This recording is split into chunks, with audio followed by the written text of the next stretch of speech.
We are back on Taking Care of Business on Kern Radio, News Talk, 1180, 1230, KGEO, 1410 KERI, and now in Albuquerque, New Mexico on 1000 KKIM. Abraham Lincoln once said, "Those who deny freedom to others deserve it not for themselves."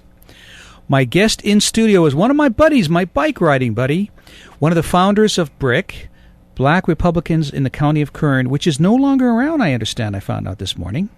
Keith Wolaridge. Hey, Keith, welcome to Taking Care of Business. Good morning. Good morning. Welcome. It's been a while.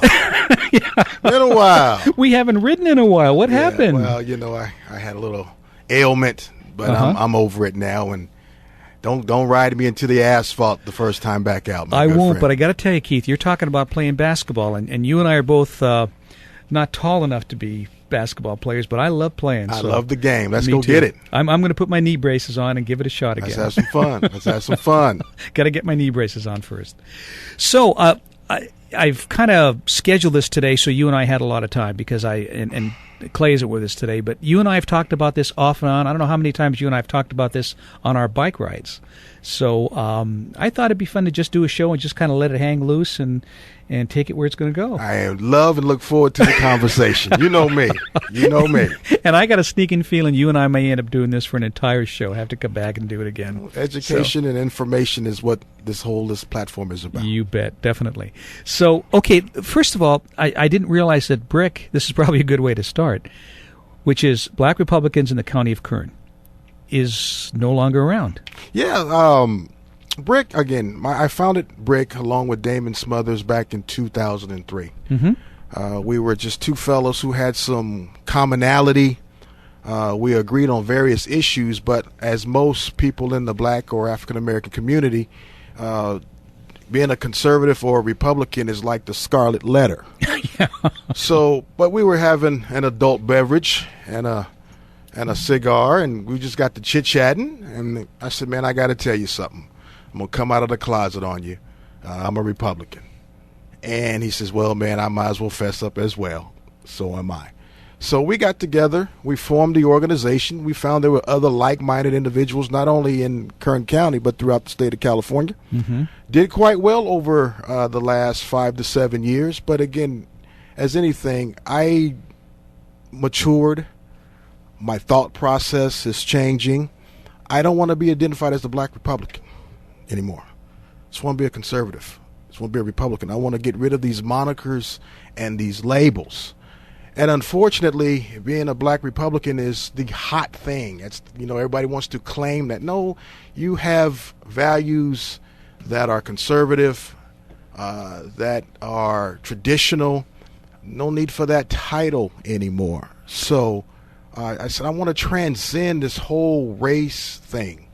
So are you saying you don't want to be labeled as a Black Republican, just a Republican? Just a Republican. Okay, and not a Black conservative, just as a conservative. Just a conservative. Okay. So that's where the last, I will say, year and a half, 2 years, Marty, I don't think I've even shared this with you on the bike path. That's where my mind has been. And unfortunately, I see a lot of people using the social media prescribing themselves as such for filthy lucre. It's profitable in some circles to be a Black Republican, and I just refuse to be a part of that. Mm-hmm. Be a little closer to the mic. Okay, you bet. It's interesting because I had this conversation the other day, I think, with Phyllis Schlafly when we had her on. Excuse me. I was talking about, my family background. My family's Dutch and German, and my dad intentionally said, "We will not speak another language here. What I want you to do is you're in an English-speaking country. You have an English-speaking name. He didn't change my name to his name, which was very ethnic. And he said, I want you to learn English, and I want you to assimilate in this society and not be separate from it." So is that kind of what your thinking is? More of an assimilation, or? Maybe acclimation. Okay. Again, if I was to tell you all what I believe and you didn't know the depth of melanin in my skin, it wouldn't make a difference, would it? Right. It's about, the party is about values, it's about concepts, it's about thought, it's about ideas, not about a person's skin color. Now, do I agree everything that the Republican Party has said and done over the last up 10 years? The answer to that is definitely no. Right. We have made a litany of mistakes and errors. Sure. And we continue to do so, especially when it goes to the outreach of the non-traditional Republican, so Right. to speak. So, I'm on a mission now to say, look, I'm here in the party. Respect me for my thought. Respect me for my viewpoint. And just don't have me there because I'm a nice photo op. Right. Okay. Right. I can pay for my own chicken dinner. You go to these any political events. What's on the menu at the hotel? Chicken dinner. Right. Respect my intellect. Respect my thought. Mm-hmm. Respect my viewpoint. And that shouldn't matter if I'm a black Republican of the county of Kern or if I'm just Joe conservative who has these thoughts. But should we be making more of an outreach, obviously, out to the minority community? How do you spell absolutely? Or another way, is the Pope Catholic? Right. Does a chicken have kneecaps? Does a chicken have kneecaps? Yeah. Is a rabbi Jewish? Damon Dunn, who we both knew. Right. I remember having this conversation with Damon because I remember just shaking my head. At the time he lived in Marina Del Rey. Mm-hmm. And I said, Damon, I can't believe, I'm familiar with L.A. quite a bit. Mm-hmm. I said, from where you live in Marina Del Rey, you should make a diamond shape out, and you're going to catch the entire South L.A. region. Mm-hmm. And nobody has you going out there. That's where you need to go. I mean, the Republicans were going to vote for you anyways. Where you need to go is you need to spread your message so people in that community realize that your message is their message. Unfortunately, the Republican Party has a tendency to preach to the choir and not get in the pews. I like that. That's safe for us to speak red meat to our constituency. Now you're going to get me preaching. Well, that's why we're here. We have a Preach tendency, it, brother. we have this mindset. Yes, I get the red meat speech. Right. I get that. But those votes are yours anyway. Isn't the goal, isn't the mission to expand the party's values? Exactly. Get out from behind the choir stand where it's safe and get in the pews with the people. Mm-hmm. And you wonder why. But Damon's handlers, I'm sure, there's no money in South Central L.A. Right. Those people don't vote in South Central. See, the goal is to win the election. Right. I'm of the mindset now. A lot of us is about winning an election and not changing an ideology. Does that make any sense? What I'm saying?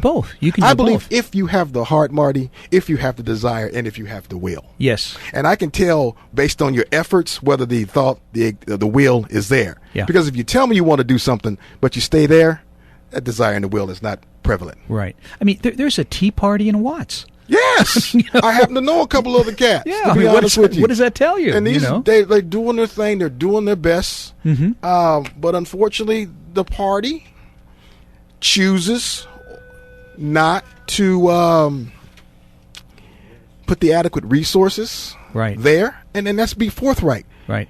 The fundraising isn't there. Yes. And the votes isn't there. Right. Ergo, the support isn't there. Well, but the votes, you can create the votes. If you're willing to work. Right. If you have the will. Right. If you have the desire. Yeah. See, this can't come from trying to win an election, Marty. It has to come from an calling that you want these people. Yeah. I don't want to be wanted just because I'm there to win an election. Right. I want to be wanted because you want me there. Right. So, ergo, you see what you see. The Hispanic population is very prevalent and ubiquitous on the thoughts of Republicans now. Why? Because we're trying to win. If we really care, we would be with these people during off-cycle seasons. Right. And that's why I have to commend Shannon Grove. Mm-hmm. She's at the Menudo cook-offs. I have to commend Mr. David Valadez, Congressman David Valadejo. Yes. His staff looks like the population. Right. And he's doing it out of his heart. Yes. Not out of trying to be reelected. Yeah, and I think you're onto something here. I think part of the difference is, to me, most movements in society they trickle up, not down. Right. But most of us don't realize that. It's right. Not, the Republican Party changes when the people on the ground floor change it. Right. It's not going to change from the top down because they like things status quo. What was interesting when I guess the white paper came out from the Republican Yes. Party what they needed to do. Do you realize there were very few people of color on that Yeah. choir Right. pew? Right. So again, Yep. I hear what the party is saying, but I'm going to be watching what they do. Yeah. Ergo, if somebody wants brick, they can have it. Again, I think it was a wonderful organization. I think we accomplished our mission and goal, but it's time to transcend that and be about, the development here on the ground floor. You and I are just warming up. I don't think 22 minutes is going to be enough. Okay. We'll be back in a moment on Taking Care of Business on Kern Radio News Talk 1180.